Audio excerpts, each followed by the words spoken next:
Jadi, dalam bab yang akan kelompok kami bahas ini terdapat 5 subbab. Yang pertama, perencanaan usaha kerajinan untuk pasar lokal. Yang kedua, perancangan dan produksi kerajinan untuk pasar lokal. Yang ketiga, perhitungan harga jual produk kerajinan untuk pasar lokal. Yang keempat, promosi kerajinan untuk pasar lokal. Dan yang kelima, sistem konsinyasi produk usaha kerajinan untuk pasar lokal. Pengertian pasar lokal dan potensinya. Pasar lokal adalah pasar yang membeli dan menjual produk dalam suatu kota tempat produk itu dihasilkan. Beberapa ciri-ciri pasar yaitu ada barang atau jasa yang diperjualbelikan, terjadi transaksi jual beli, adanya proses permintaan dan tawar-menawar, terjadinya interaksi antara pembeli dan penjual.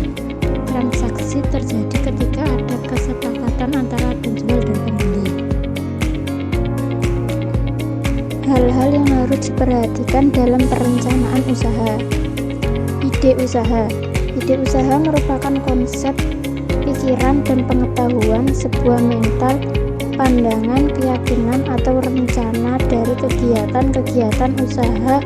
Sebuah ide usaha harus rasional, artinya menurut pikiran yang sehat dan pertimbangan yang logis serta masuk di akal. Analisis peluang usaha dengan analisis SWOT. Analisis SWOT adalah suatu kajian terhadap lingkungan internal dan eksternal perusahaan. Analisis internal lebih memfokuskan pada aspek kekuatan dan kelemahan, sedangkan analisis eksternal untuk mengidentifikasi atau menganalisis semua gejala peluang yang ada dan yang akan datang serta ancaman dari kemungkinan adanya pesaing atau calon pesaing. Analisis SWOT meliputi faktor-faktor sebagai berikut: 1. Kekuatan, 2. Kelemahan, 3. Peluang, dan 4. Ancaman. D. Sumber daya usaha.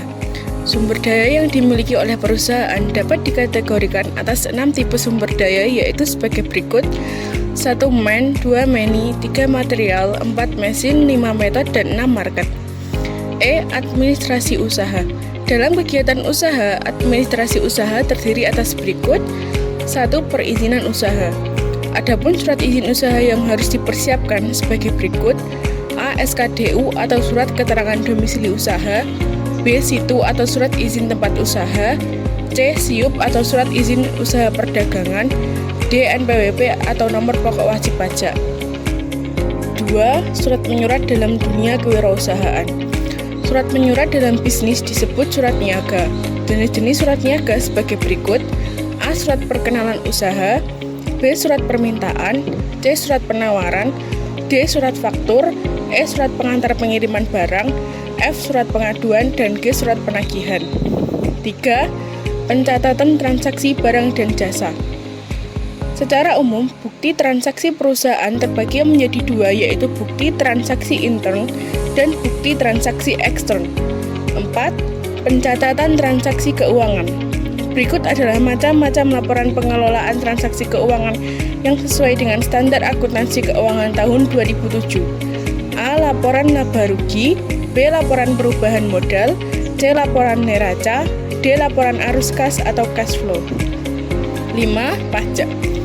Berdasarkan Peraturan Pemerintah Nomor 23 Tahun 2018, penghasilan usaha yang diterima oleh wajib pajak dengan peredaran bruto tidak melebihi Rp 4,8 miliar akan dikenai pajak penghasilan bersifat final dengan tarif 0,5%. Dari peredaran bruto tarif pajak 0,5% ini hanya berlaku untuk A. Pelaku UMKM yang memiliki peredaran bruto tidak melebihi Rp 4,8 miliar dalam 1 tahun. B. UMKM offline maupun online. B. Perancangan dan produksi kerajinan untuk pasar lokal. Yang pertama, pencarian ide produk.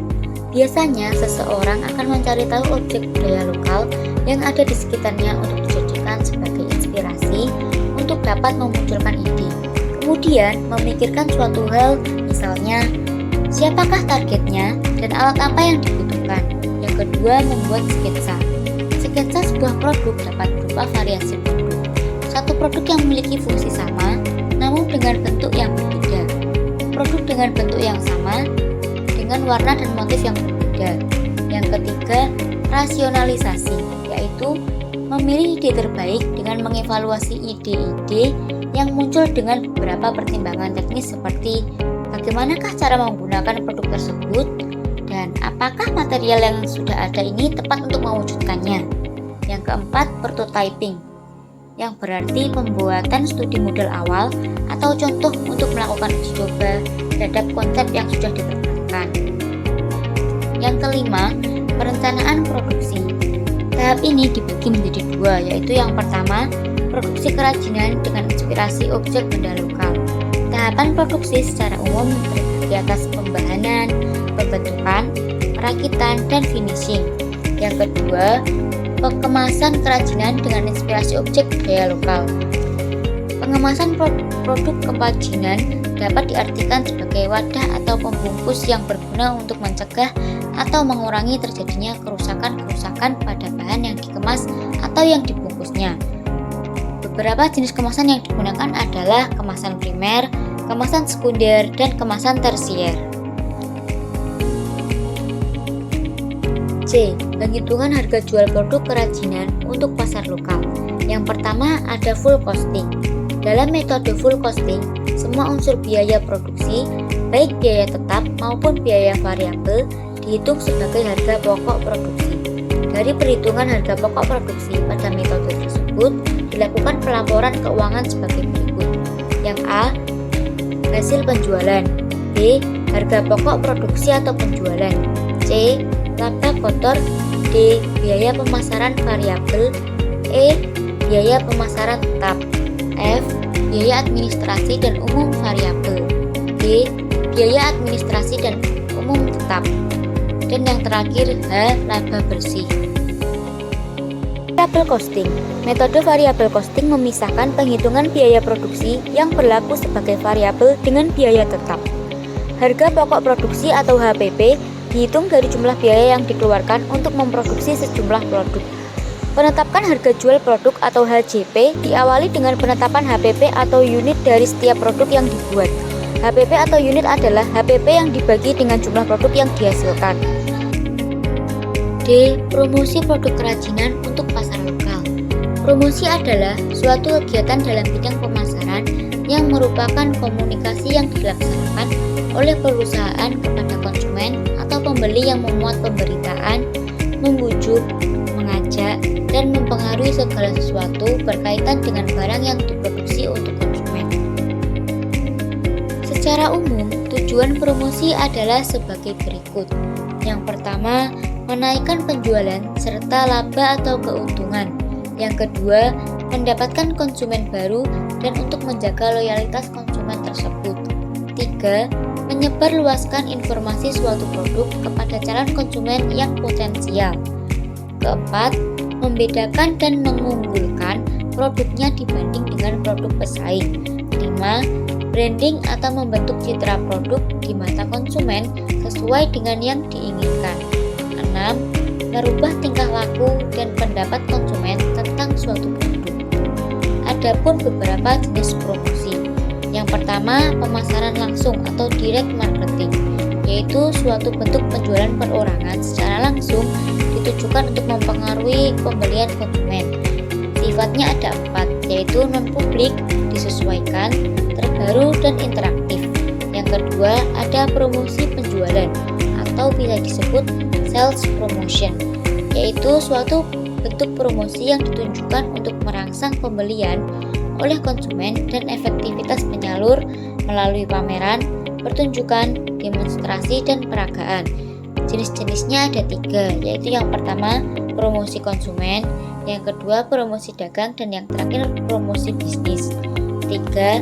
Penjualan tatap muka atau personal selling, yaitu bentuk promosi secara personal dengan presentasi lisan yang ditujukan untuk merangsang pembelian oleh seorang tim pemasaran atau marketing. Yang keempat, publisitas atau publicity, yaitu adalah bentuk promosi non-personal yang mengenal pelayanan atau kesatuan usaha tertentu dengan jalan mengulas informasi atau berita tentangnya yang bersifat komersial. Yang kelima atau yang terakhir, periklanan atau advertising adalah bentuk promosi non-personal dengan menggunakan berbagai media yang ditujukan untuk merangsang pembelian. Sistem konsinyasi produk usaha kerajinan untuk pasar lokal. Sistem konsinyasi merupakan proses transaksi dagang antara dua pihak dengan cara penitipan barang. Sistem penjualan konsinyasi dapat kita gunakan untuk memasuki pasar modern, misalnya supermarket atau pasar tradisional yang terdiri atas warung makan, toko, warung atau toko jajanan.